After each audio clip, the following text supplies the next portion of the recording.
एक युवक ने बारी बारी करके 3 महिलाओं के साथ बनाए संबंध और फिर उसके टुकड़े करके बाहर के गलियों में फेंक दिया। इसके बाद 5 मर्डर करने वाला वह व्यक्ति और था। दोस्तों, इस घटना की पूरी सच्चाई जानने के लिए आप हमारे वीडियो को लास्ट तक जरूर देखिए। नमस्कार दोस्तों, मैं प्रदीप कुमार आपको अपने टिनी बा चैनल पे मैं स्वागत करता हूं।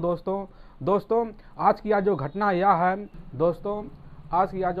यह घटना है कर्नाटक के एक मालदा टाउन के शहर की। दोस्तों, वहां पर उस गली में एक लाश पड़ी होती है, एक लड़की की अर्ध लाश जो कटी हुई होती है आधी तरह से पूरी। और फिर वहाँ के जब उस मालदा टाउन के लोग वहाँ देखते हैं तो वहाँ पर पूरी गली में सनसनी मच जाती है। धीरे धीरे यह बात जब पुलिस के पास जाती है तो वहाँ से पुलिस यह बात सुन के तुरंत वहाँ पुलिस आती है और उस लाश को पूरी तरह शिनाख्त करने के बाद वहाँ से लोगों से पूछा जाता है, जिससे उस लाश की चेहरा गायब था, वह चेहरा पहचान में नहीं आता। धीरे धीरे यह बात चलता रहता है लेकिन पुलिस कोई क्लू नहीं पाता है, जिससे पुलिस पूरी तरह से वहाँ हताश हो जाती है। फिर उस लाश को कब्जे में लिया जाता है।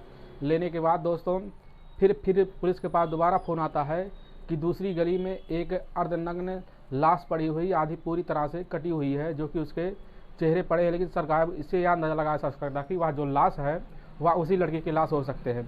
लेकिन जब रिपोर्ट आया दोस्तों तो वह लाश अलग रिपोर्ट निकली।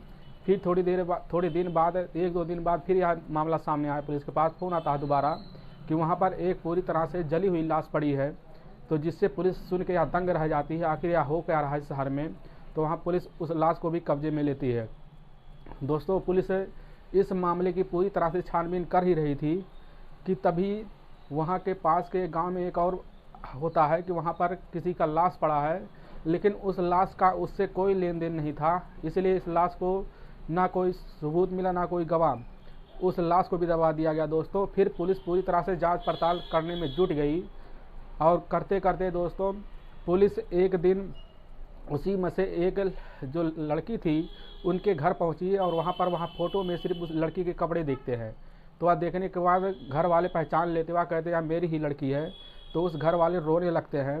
रोने के बाद दोस्तों घर वालों में से जब यह पूछा जाता है आखिर यह मामला क्या है, तो उसी में से उनकी एक जो कि बहन खड़ी होती है, वह बताती है कि यह मेरी बहन है और यह जो कि मेरे साथ ही रहती थी और यह एक लड़के के शादी कर ली थी, जिसका नाम दोस्तों बताया जा रहा है कि उस लड़के का नाम सिंगलिंग इम्पा था।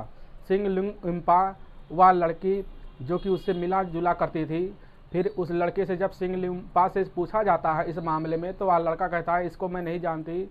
लेकिन जब पुलिस सिंगलिंपा का पूरा डिटेल निकालती है और उसके सामने रख देती है कि यह तुम्हारा ही नंबर लास्ट कॉल पे आ रहा है, तो वह लड़का तुरंत ही सुनसान अवस्था में खड़ा हो जाता है और थोड़ी देर बाद वह अपनी पूरी गवाही पुलिस के सामने रखने लगता है। पूरी डिटेल जो कि रख देता है, वह बोलता है कि मैं रोज़ ड्यूटी जाता था और आता था और मैं कभी कभी रेड लाइट एरिया में भी जाता था। तो फिर एक दिन क्या हुआ, जब मैं रेड लाइट एरिया में गया और वहाँ एक लड़की थी जिसका नाम चंद्रकला था और मैं उससे जब संबंध बना के बैठा हुआ था तो मैं उससे पूछने लगा आखिर तुम यहाँ इस दलदल में कैसे आई।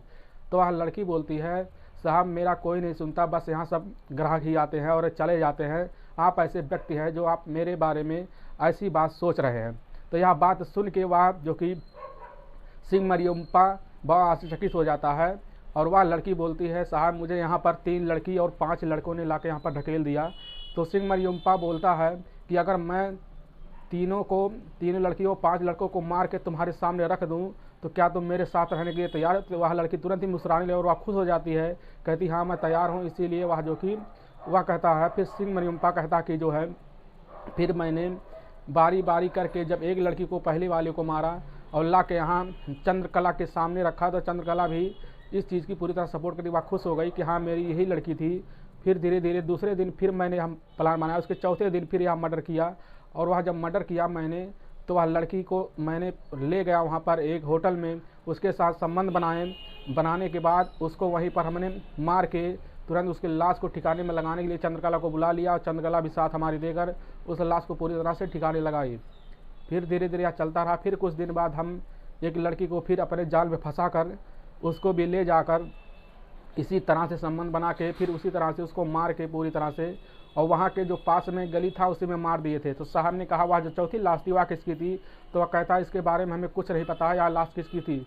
लेकिन साहब हमारी जो चौथी थी वह जो कि हमारी खुद की प्रेमिका चंद्रकला थी, हम उसी को मानने वाले, क्योंकि वह जो कि सबूत उसके सामने आ चुके थे, वह कभी भी कुछ भी बोल सकती थी, इसलिए हमारी वह चौथी हमारी होने वाली वही थी दोस्तों। फिर वह कहता है साहब हमारा जो कि आगे का प्लान फिर वही आदमी बनने वाले थे, इसीलिए आपने हमें पकड़ लिया दोस्तों। यह जो कि जल्दबाजी में लिया गया फैसला, जो कि यह एक फैसला बहुत ही गलत होता है, इसीलिए जो सिंगरुम्पा ने जो फैसला लिया है इसका नतीजा बहुत बुरा हुआ। दोस्तों आप इन दोनों के बारे में क्या कहना चाहेंगे?